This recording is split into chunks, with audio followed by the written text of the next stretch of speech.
नाम Ramayan Bharadwaj मुखानंदक Ram चित्रकूटाद्रिनिकेतन Ram Bharadwaj Mukhanandaka Rama. So the Aranyakand is described and how Lord Ram, after leaving Guha arranged for a ship for the Lord to take him across the river. And then after he crossed the river, they came to the hermitage of Bharadwaj. And Bharadwaj, by his mystic vision, already knew what had transpired in Ayodhya and why Lord Ram was coming. And he knew who Ram was, he was the Supreme Lord, and he was delighted to see him. So, Bharadwaj Mukhanandaka Rama. So, Bharadwaj, the great sage Bharadwaj, what happened? He got great joy on seeing Ram.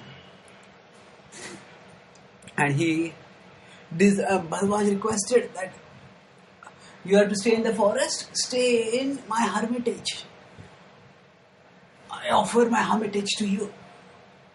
Oh, Bharadwaj was so delighted to see the Lord of his heart, and at the same time he knew that the Lord was performing a Leela.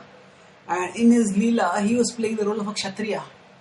So he did not come out and directly offer obeisance to the Lord and say, you are my Lord and I am your servant and please accept me in your service. Instead, he said that, actually my Lord, he treated him like as he would be treating a respectable Kshatriya. And as a Kshatriya normally offers deference to the Brahmanas, and certainly Brahmanas, sages who are renounced, who are living as hermits, they deserve great respect. So Ram offered that respect, and it was a relationship of mutual respect according to the conventions of Kshatriya-Brahmana relationship. And so Bharadwaj offered his hermitage to him. Mukhanandaka Rama. He was feeling immensely delighted. It is said the great sages, they do not get attracted by the beauties of this world. They do not want to look at the beautiful faces, the beautiful forms of this world. But they long to behold the beautiful face of the Lord.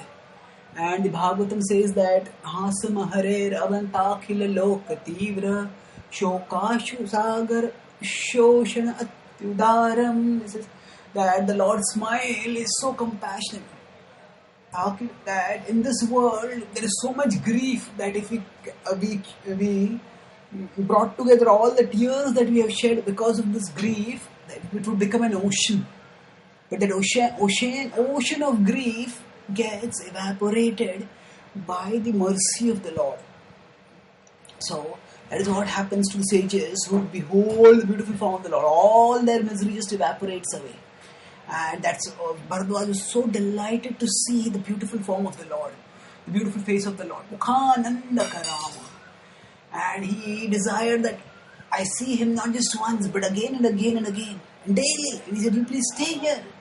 And his desire was that in this way I'll be able to see the Lord again and again. And Ram humbled himself in front of Bharadwaj, bowed his head gently, and he said, O sage, I am honored by your request, but still I cannot stay here because it is too close to Ayodhya.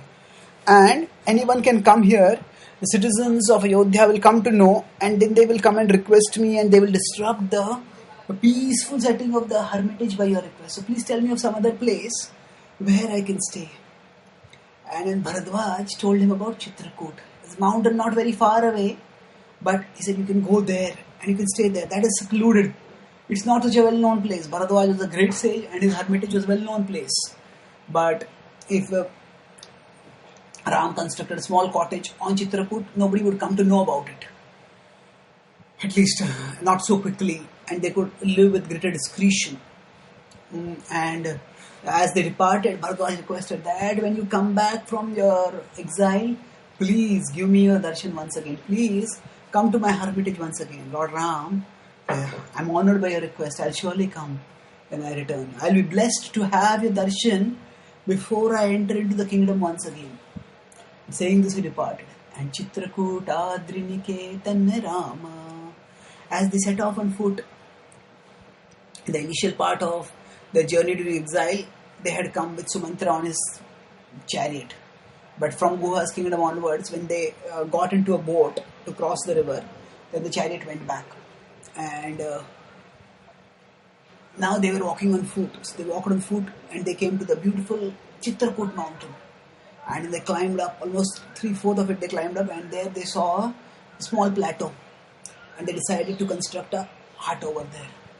And Lakshman got busy constructing the hut, and he made as comfortable residence as was possible in the forest for his beloved lord and his consort. And there, in the midst of the forest, there was a beautiful forest at the top of a beautiful mountain.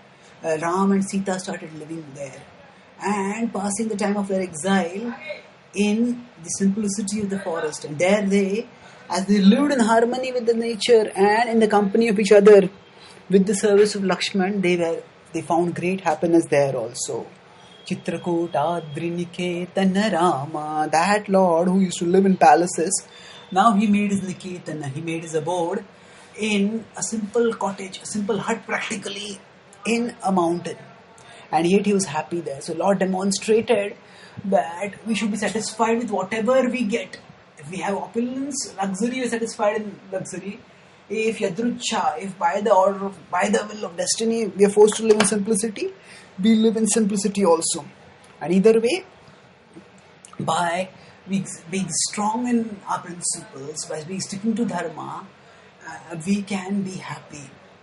So in our life also, we will go through ups and downs, and to the extent we are caught, our consciousness is caught in the world, the ups of life will take us up, and we will feel, yeah, I'm happy, I'm successful, I'm great. And the downs of life will take us down. We'll start feeling, oh, I'm miserable, I'm useless, I am a failure. But rather than being tossed up and down by such dualities, if we focus on the Lord and our service to the Lord, then we will be able to stay steady amidst the ups and downs, and more importantly, we will keep progressing towards the spiritual level of consciousness, towards pure, unalloyed love for the Lord, where we will be forever free from the ups and downs of this world. And when we have to face such reversals, the Ramayana demonstrates how we can face adversity with integrity, adversity with dignity. Lord Ram demonstrated, although he was a king, but he lived even in the forest gracefully, and thus he demonstrated how we can live, amidst adversity with dignity and integrity.